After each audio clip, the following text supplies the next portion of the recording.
What's up, everyone? I am Tim Oates on bass, and yeah, apparently 9 months ago, Green Day released a new album, and I didn't know that. But I know it now, so I'm going to review the album.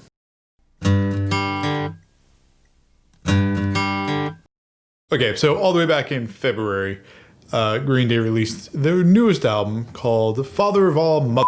No clue that happened. I think it might have had something to do with shortly after, everything started going crazy in the world, and maybe I heard about it and was like, oh, I'll go check that out at some point, and then didn't get around to it, or maybe I just didn't hear about it. I'm going to try to make this pretty quick because the album itself is really short. It's 10 songs. I think it's only like 26 minutes. So I think this will be pretty quick. I'm not going to pontificate. And with that, I'm going to dive right in. First song is Father of All.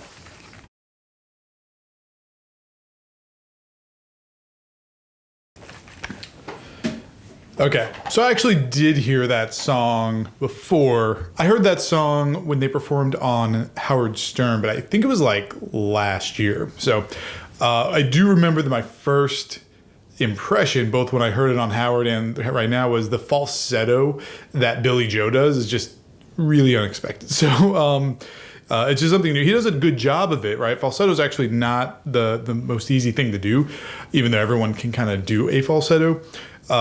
So that was the first impression, but the song is good. It definitely sounds like punk kind of grown up and mature, and the bass work is phenomenal. There's some amazing bass stuff going on there. But of course, like Mike Dirnt is an amazing bass player that I feel has always been kind of under the radar. Like bass players and Green Day fans understand how good of a bass player he is, but he just never quite got the respect I think he deserves. And I have a cat. That is the first song. Let's get to the next one, which is Fire Ready Aim.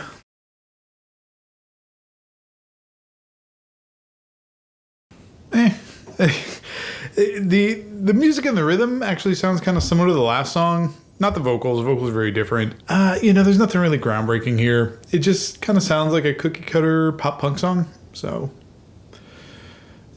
it's not bad per se. It's really nothing I would put on and spin. So, let's see if the next one turns it around. This one's called Oh Yeah.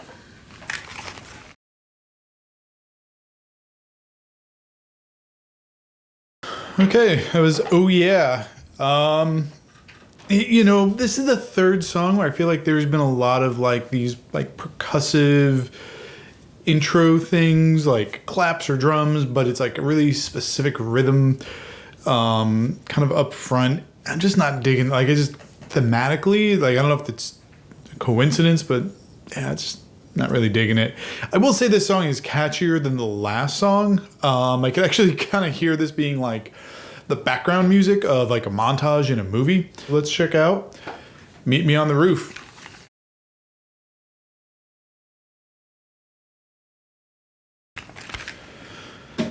Okay, that was a modern doo-wop song, apparently, done by Green Day of all things. It was catchy. It's a catchy song. It's not what I would expect at all. Although I have to take back something I said earlier. Said the song Oh Yeah would be like background music in a movie montage. I take that back. This song would be in a movie, except it would specifically be in a teenage rom-com. Just when you listen to the lyrics, you'll understand. It makes you bop your head. Like I said, it's kind of like a doo-wop song. There's more falsetto work in here. It's good. It's a good song in that it's written well, it's performed well, it's executed well. I certainly couldn't see myself putting it into a playlist. Let's check out the next song. Next one's the longest song on the album. I Was a Teenager. Coming in at 3 minutes, 45 seconds.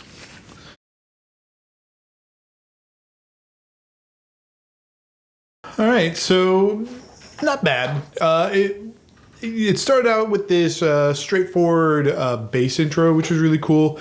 And then that kind of kept on through the verse. It hits up front when you go in the chorus, but it doesn't keep up that feeling of that hit, right? Like when the chorus hit, I was like, ooh, and then the chorus kept going. I was like, oh, okay. I wanted just a little bit more. All right, we're halfway through.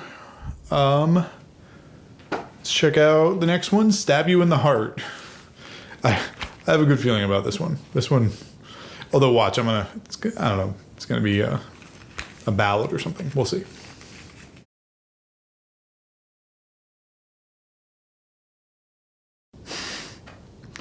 So that was surf rock. Not expecting that at all, but I figured out with this album, expect the unexpected. Okay, that was the heaviest song on the album for sure. But it's straight surf rock, or even like it almost sounded a little bit like early Beatles. Like it had that like swinging, walking, groove. The da da da da da da da da da da da da. I mean, when I say surf rock, I'm talking the riff is straight. It's surf rock. Really confused. What is with the style? This is deliberate. Like all of these changes in styles and the things that are in the album, I'm now convinced it's very much deliberate. Let's see what number 7 brings us. Sugar Youth.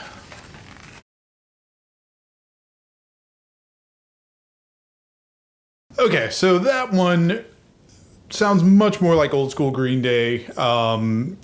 Driving bass and drums, chorus kind of hits. It really sounds like Green Day or old school Green Day with like a little bit of polish. And I went ahead and I had to look up a little bit more about this album. I like going into albums a little bit fresh and as naive as possible for the first listening experience, but there's, like I said, there was something going on that was very deliberate, and I'm glad I did. I'm gonna take a quick pause to address this. It is very deliberate. The band wanted to make a sort of old-timey rock and roll record that traces the history of rock and roll. I'm glad I looked that up because I was just so confused. But I actually feel much better. I mean, not that it matters what I feel, but it's less confusing. It makes more sense. Let's see what the last 3 sound like, because if it's supposed to be exploring rock and roll like over time, like maybe it's just getting heavier. I don't know. We'll see. Next one is Junkies on a High.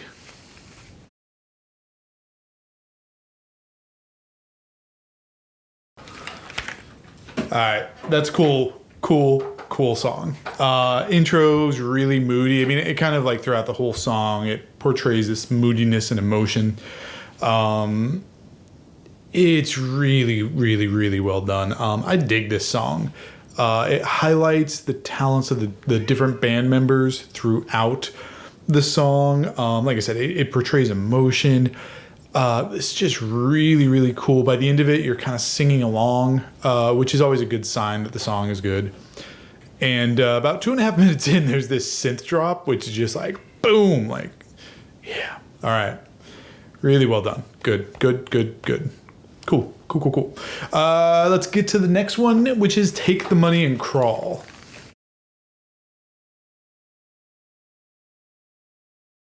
All right, so the intro to that kind of sounded like the intro of like an old Western movie, but then it transitioned quickly to the song, which is really fun. It's kind of catchy the whole way through.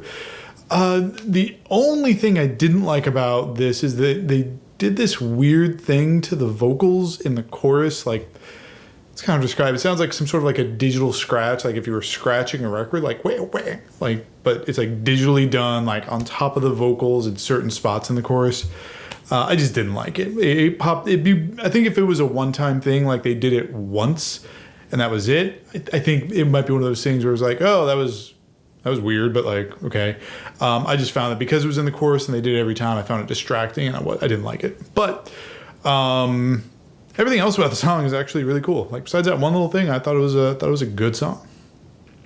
All right, let's check out the last one, which is Graffitia.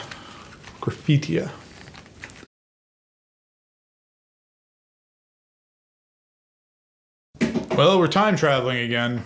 I'm not sure what decade that was, but it sounded like moany. Yeah, it was weird. Okay, well, that's the album. That's all 26 minutes of it. Man, this was a miss for me. I'm sorry, guys. This was, I mean, like there's a couple good songs, right? But the couple of good songs on here, I think, stand out because they're the best songs on this album. I think on other Green Day albums, they're more like the filler songs, the ones that are, you know, they're cool, but like they're nobody's favorites. They're just there to like get 12 tracks in. Yeah, this is a bust. Well, I need to figure out what I'm going to review next. So if you have ideas of what album I should review, drop them in comments or add me on Twitter or Instagram. I'm on there. You'll notice I don't do a lot, but if you follow me, I might have more of a reason to be active. So check me out on Twitter, check me out on Instagram. Let me know there if there's stuff that you want to see. If you want to see certain albums, I'll continue to do them. Drop them in the comments, hit like, subscribe to the channel. You keep making beautiful music, and I'll see you in the next video.